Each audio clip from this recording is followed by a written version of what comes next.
Hey everybody, good morning, good afternoon, good evening. I hope we're doing well today. Super nice and sunny behind me. It's a calm morning.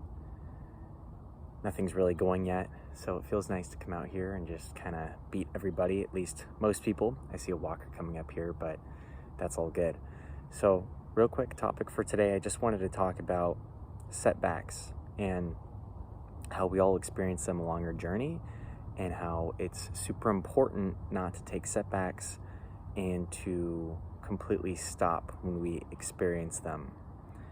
I'm speaking from personal experience here when I say that in the past, when I've been along my journey pursuing goals, I've encountered setbacks just like many of you have. Everybody does ultimately. And I've had this notion that if I encounter a setback, that means it's the end of the journey for me along a particular route that I want to take. And that's just not true at all.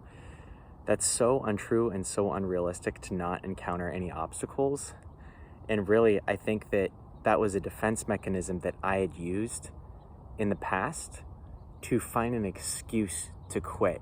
Or more like, I wanted to find an excuse to have a reason to not continue.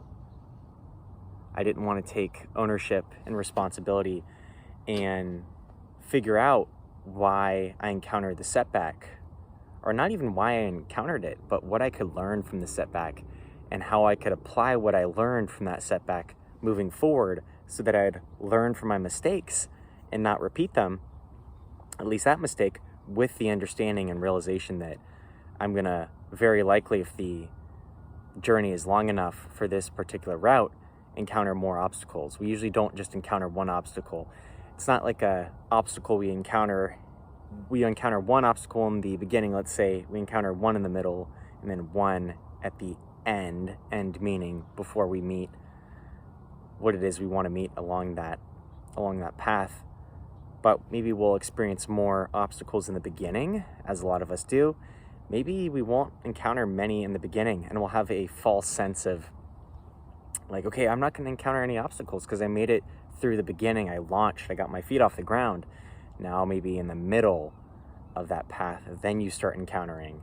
Or maybe even towards the end, before you meet your goal, you encounter so many obstacles that you're like, what the heck? I launched, I did well throughout the middle phase. Now I'm getting close to my goal, and now I'm encountering all these obstacles. The point is that these obstacles are really not realistic and not possible even to avoid.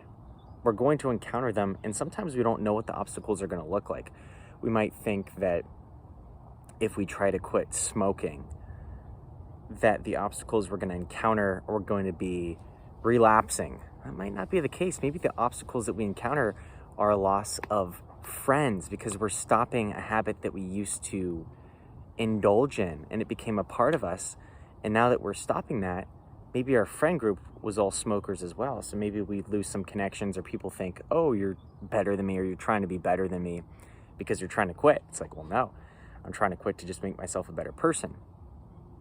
So we don't know what the obstacles are going to look like all the time. Sometimes we do, but they oftentimes don't come up when we think they're going to come up, and they oftentimes don't come up in the way that we think they're going to come up. We don't exactly know what they look like, even though we think that we do, or we think we know what's going to happen along a certain track.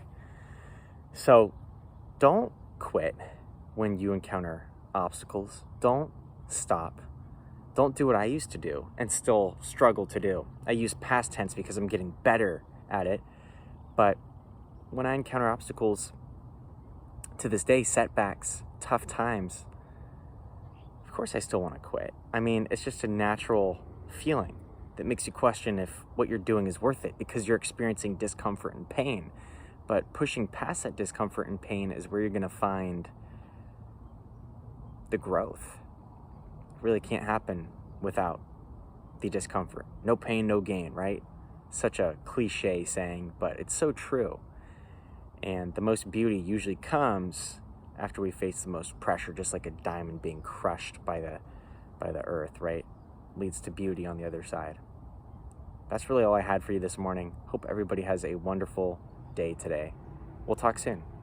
Bye for now.